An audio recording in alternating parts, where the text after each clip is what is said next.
Welcome to Bhavat media news. Yadadri Bhuvanagiri జిల్లా వలికుంట మండల కేంద్రంలో ఉన్న మిల్లులను స్థానిక ఎమ్మెల్యే కంభం అనిల్ కుమార్ రెడ్డి సంబంధిత అధికారులతో కలిసి సందర్శించారు. ఈ సందర్భంగా ఆయన మాట్లాడుతూ మిల్లర్లను రైతులకు ఇబ్బంది లేకుండా వచ్చిన రైతులను త్వరితగతిన దిగుమతి చేసుకోవాలని, ఎలాంటి ఇబ్బందులు లేకుండా చూడాలని సూచించారు. వర్షాకాలం సమీపిస్తున్నందున ఈ దిగుమతి ప్రక్రియను వేగవంతం చేయాలని ఆదేశించారు. ఈ కార్యక్రమంలో డిఎస్ఓ రోజారమణ, డిటి బాలమణి, ఎంఆర్ఓజీ దశరథ్, సంబంధిత పార్టీ నాయకులు, మాజీ ఎంపీపీ పూర్తి రమేష్ రాజు, కాంగ్రెస్ పార్టీ జిల్లా నాయకులు వాకిటి అనంతరెడ్డి, గరిసె రవి, కార్యకర్తలు తదితరులు పాల్గొన్నారు.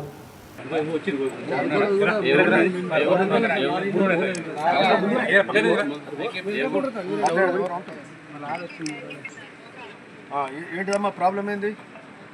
ఒడ్లు వస్తున్నాయా మీ ఇక్కడికి? హనుమాన్కి వస్తున్నాయా? మరి సమస్య ఉందా? ఏమన్నా మంచిగా జరుగుతుందా?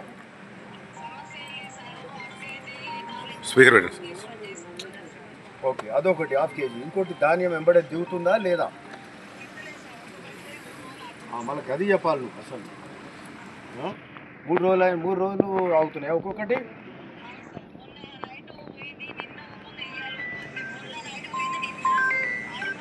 ఎందుకు అట్లా అవుతుంది మరి?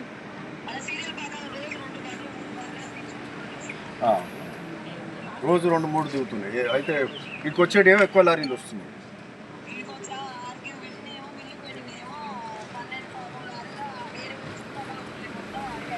అవును, ఉంటాయమ్మా. ఏ మిల్ కాడైనా 5-6 ఊర్ల వడ్లు వస్తుంది.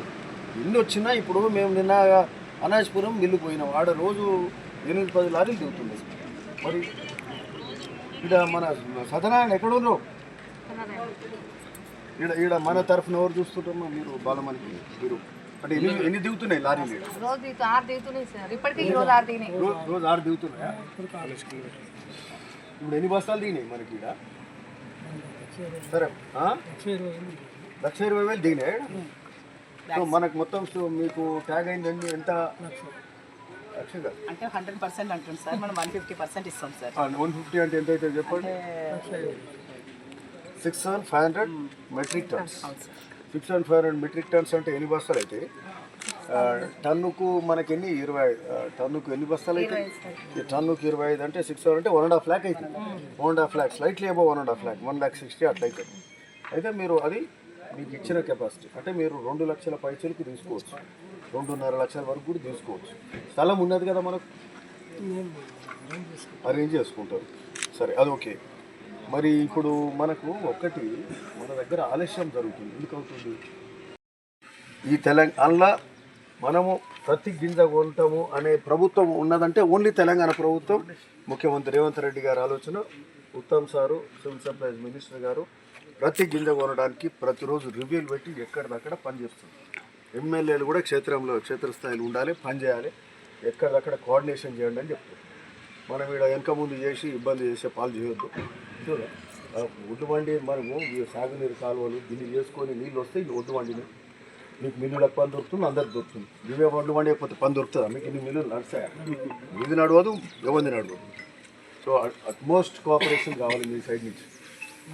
ఇంత మీరేంటమ్మా, మీరేం మరి చూస్తలేరా? మీరు నిగరాన్ని ఏం చేస్తున్నారు? మరి ఇక్కడ లేట్ అవుతుంది, కంప్లైంట్ వస్తుందా లేదా?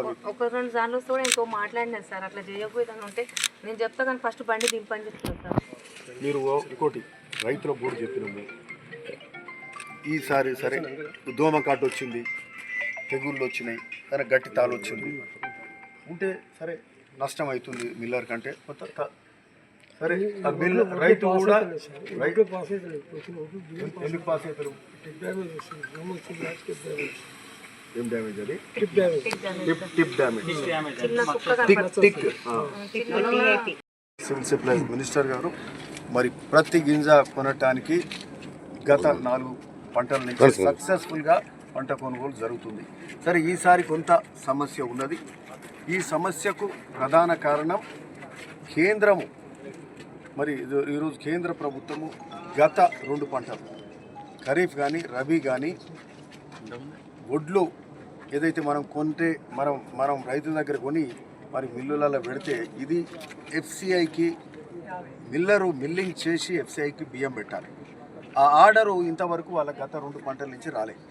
రాకపోయేసరికి ఆ 2 పంటల వడ్లు అట్లే ఉన్నాయి. ఈ 3వ పంట మళ్ళీ వచ్చే వరకు మిల్లర్లు కూడా సరే కొంత ఇబ్బంది పడుతుంది. వాళ్ళకి స్థలం లేదు. ఇప్పుడు మేము ఇక్కడ ఈ మిల్ దగ్గరికి వచ్చినాం, ఎస్ఎల్ఎస్ మిల్లు ఈ అసోసియేట్ మిల్ దగ్గరికి వచ్చినాం. సరే వాళ్ళకున్న ప్రధాన సమస్య అని అది చెప్తున్నారు. సరే అంటే ప్రధానంగా గత 2 పంటల మిల్లు పంట ఎఫ్సిఐకి మరి ఏదైతే సిఎంఆర్ కస్టమ్ మిల్లింగ్ రైస్ అనేది ఉందో అది ఆర్డర్ పెట్టకపోవడం ప్రధాన కారణం. ఇంకొక కారణం ఏంటంటే ఈసారి అత్యధిక పంట పండింది. పంటకు కూడా వడ్ల కొనుగోలు వడ్ల దిగుబడి ఎక్కువ అవుతుంది. మరి ఆ దిగుబడిని వచ్చింది కొనాలంటే కొంచెం సరే ఇన్ టైం మళ్ళీ అది కూడా ఒకేసారి పంట మొత్తం వచ్చింది. ఒకేసారి రావడంతో కూడా కొంత ఇబ్బంది అవుతుంది. అది కాక ఈసారి కొంచెం దోమకాటు అది ఇది వచ్చి నల్ల మచ్చ వచ్చిందని టిప్ డ్యామేజ్ అనడం కానీ వీటి వల్ల కొంత ప్రొటెస్ట్ మిల్లర్ దగ్గరికి వెళ్ళి వస్తుంది. సరే దానికి రైతులు ఎప్పుడైనా కరెక్ట్గానే ఉంటారు, న్యాయబద్ధంగా ఉంటారు. సేట్లు కూడా 4 పంటలు మంచిగా సంపాదించుకుని కొంచెం తగ్గాలి చెప్తున్నాము. కొంచెం తగ్గాలి, చేసుకోవాలి, సమన్వయం చేసుకొని వడ్ల కొనుగోలు మరి వచ్చినట్టు తీసుకోవాలి. ఇక్కడ 10 లారీలు ఉంటే ఎట్లా సెట్ చేయాలి? ఇట్లా కాదు కదా. మీరు మళ్ళీ ఈ లారీలు అవ్వకూడదు. మీ ముందు రైతులను ఇబ్బంది పెట్టకండి. సరే ఇప్పుడు పోచంపల్లికి వెళ్ళి మొన్న గత వారంకి వెళ్ళి మనం పరిశీలిస్తుంటే పోచంపల్లి జర కంట్రోల్ ఉంది. ఆడ 12 మిల్లులు ఉన్నాయి. కొత్త మిల్లు ఒకటి ఓపెన్ అయింది. అది కూడా బీబీ నగర్లో మరి ఆడ ఒక పెద్ద మిల్లు ఉంది. పోచంపల్లి మిల్లు కూడా అక్కడ అటాచ్ చేయడం. నిన్న భువనగిరి చూస్తే కూడా భువనగిరి కూడా కొంత కంట్రోల్ ఉన్నది. సరే ఇక్కడ ఒలిగొండకు వచ్చే వరకు ఎక్కువ అత్యధిక దిగుబడి ఇప్పటి వరకు మనం ఏమనుకున్నామంటే పోచంపల్లి హైయెస్ట్ అనుకున్నాం, కానీ ఇప్పుడు ఒలిగొండ దిగుబడే ఎక్కువ ఉంది. 70,000 ఎంతండి 70,000 మెట్రిక్ టన్నుల 70,000 మెట్రిక్ టన్నులు ఒలిగొండ మండలంలో పడుతుంది. పెద్ద మండలం కదా ఇది. సో హైయెస్ట్ ఈల్డ్ ఈడ ఉన్నది. ఈ వచ్చిన హైయెస్ట్ ఈల్డ్కు ఈడ ఉన్న మిల్లులు ఏడే ఉన్నాయి. సరే దీని మీద మరి ఈ పంట కొనుగోలు మీద కొంత ఈ దోమకాడు కానీ ఈ తాళ్ళు ఇట్లాంటి అన్నిటి వల్ల కొంత ఈ పంట అంతకుముందు 2 పంటలు ఆ మిల్లులలో అట్నే ఉండేవారు. జర ఇది ఇబ్బంది అనేది అవుతుంది. దీనికి పక్కా కోఆర్డినేషన్ ఈరోజు ప్రభుత్వం చేస్తుంది. ఇక్కడ అధికారులు ప్రజాప్రతినిధులు మేమంతా కూడా దీని మీద మరి పూర్తి స్థాయి సమీక్ష కానీ మరి దీని మీద మొత్తం ఎనర్జీ దీని మీదనే పెట్టి వడ్ల కొనుగోలు తక్షణమే వచ్చే 10 రోజులలో అయ్యేటట్టు టార్గెట్ పెట్టుకొని పనిచేస్తూ ఎంత ఎండ కొట్టినా 45-46 డిగ్రీలు ఉన్న అధికారులు కూడా బయటకు తిరుగుతున్నారు. ఈ ఎండల ఇట్లా మిల్లుల పంటి అక్కడికి తిరుగుకుంటూ చేసే కార్యక్రమం చేస్తుంది. మన రైతులకు ఎందుకంటే తెలంగాణ ప్రభుత్వం అంటే కాంగ్రెస్ ప్రభుత్వం రైతు పక్షపాత ప్రభుత్వం. ఏ మాత్రం రైతులకు ఇబ్బంది కలగొద్దని ఎంత పంట పండినా ప్రతి గింజ కొనే కార్యక్రమం మనం చేస్తున్నాం. సో మిల్లర్లు కూడా పూర్తి స్థాయి కోఆపరేషన్ ఇవ్వాలని కూడా అడుగుతున్నాం. ఈ తాలు విషయంలో కూడా ఏదన్నా ఉంటే కొద్ది గొప్ప రైతులతో సమన్వయం చేసుకోవాలి. కానీ అడవులుగా మీరు గండి కొడితే మాత్రం కుదరదు. వచ్చిన ట్రక్లు వచ్చినాయి అన్లోడ్ చేసుకోవాలి. మీరు ఎట్లున్నా తీసుకోక తప్పదు. మీకు ఇబ్బంది, రైతుకి ఇబ్బంది. ఇట్లాంటి ఇబ్బంది చేయొద్దు.